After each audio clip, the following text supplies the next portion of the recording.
ஸ்ரீ ஸ்ரீமதே ராமானுஜாய நமக. துளசி மகாத்மியம் 12வது அத்தியாயம். மீண்டும் பிரகலாதாழ்வான் சொல்வது: ஓம் பூசுதனே, சுதர் தம்மிடம் வந்த ரிஷிகளை நோக்கி பின்வருமாறு சொல்லலுற்றார். துளசியின் கௌரவத்தை இன்னும் கேளுங்கள். ஓர் ஊரில் கிருஷ்ணன் என்னும் பிராமணன் ஒருவன் இருந்தான். அவன் ஒரு நாள் காலையில் வயிறு நிறைய பழைய அமுதை சாப்பிட்டு விட்டு மாட்டிற்கு புல் கொண்டு வருவதற்காக காட்டிற்கு சென்றான். அங்கு வேண்டிய புற்களை அறுத்து கொண்டு வரும்போது வழியில் ஒரு துளசி வனத்தை கண்டான்.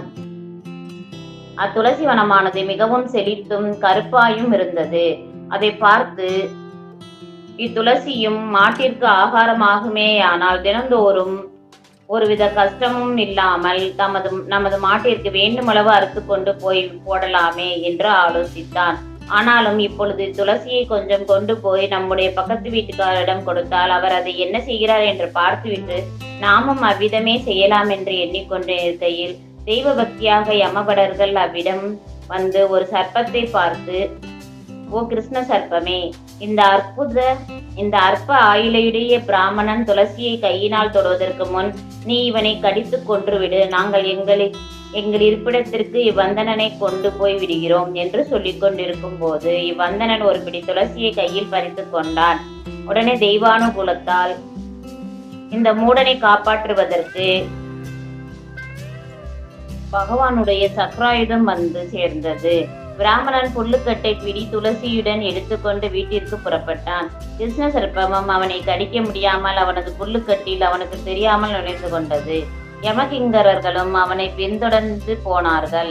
பிராமணன் தனது வீட்டை கிட்டினதும் அடுத்த வீட்டு பிராமணன் எப்பொழுதும் கிருஷ்ண பூஜை செய்கிறவனாகையால் அந்த கிருஷ்ண பூஜையின் மகிமையால் கிருஷ்ணன் என்னும் விப்ரனுடன் சக்ராயுதம் வருவதையும் யமகிங்கரர்கள் வருவதையும் பார்த்தான். பார்த்ததும் இதென்ன ஆச்சரியம் என்று தனக்குள் ஆலோசித்து யமகிங்கரர்களை நோக்கி, ஓ யமபடர்களே, இவ்வந்தனனை சுற்றி சக்ராயுதமும் நீங்களும் தொடர்ந்து வருகிறீர்களே, என்ன காரணம் என்று வினவ, யமகிங்கரர்கள், இவனுக்கு ஆயுள் முடிந்து விட்டது.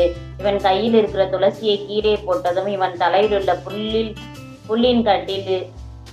புல்லின் கட்டில் இருக்கிற பாம்பானது இவனை கடிக்கப் போகிறது. அது கடித்தவுடனே இவ்வந்தனன் மறிக்கப் போகிறான். நாங்கள் எங்களுடைய லோகத்திற்கு இவனை கொண்டு போக வந்திருக்கிறோம் என்று சொன்னார்கள்.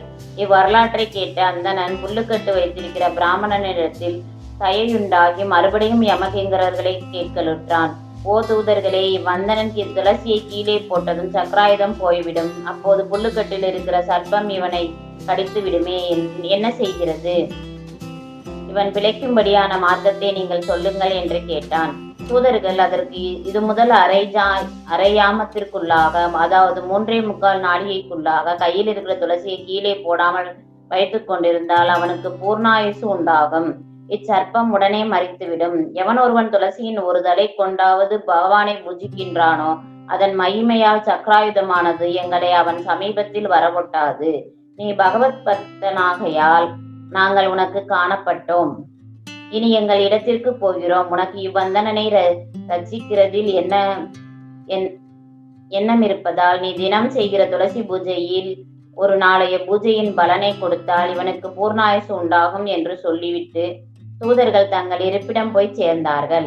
இது கேட்ட பிராமணனும் தன்னுடைய துளசி பூஜா பலனை அவ்வந்தனனுக்கு கொடுத்து அவனை காப்பாற்றினான். இவ்வாறு காப்பாற்றப்பட்ட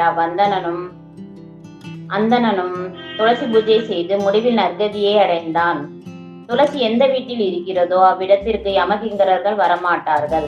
துளசி தலத்தை தொட்ட மாத்திரத்தினால் கங்காசான பலன் உண்டாகிறது. துளசியை பயிர் செய்கிறவனுக்கும் அதை காப்பாற்றுகிறவனுக்கும் கண்ணால் பார்க்கிறவனுக்கும் கையினால் தொடுகிறவனுக்கும் சரீரத்தில் இருக்கப்பட்ட சகல பாவங்களும் நசிந்து போய்விடுகின்றன. ஒவ்வொரு துவாதசியிலும் பிரம்மாதி தேவர்கள் துளசியை பூஜை செய்கிறார்கள். சொர்ணதானம் முதலான தானம் செய்வதால் எந்த பலன் வருகின்றதோ அந்த பலனை விட துளசியின் ஒரு இதழை தானம் செய்வதால் வரும் பலனது அளவை வாயினால் சொல்ல முடியாது. 1000 மாமரங்கள் வைத்து பயிராக்குவது மேன்மையாகும். துளசி தலங்களினால் பகவானை பூஜை செய்கிறவனுக்கு மறுஜென்மம் கிடையாது என்று அருளி செய்தார். பாக்ம புராணத்தில் துளசி மகாத்மியத்தில் பிராமணனுடைய மரண விமோச்சனமான 12வது அத்தியாயம் சம்பூரணம்.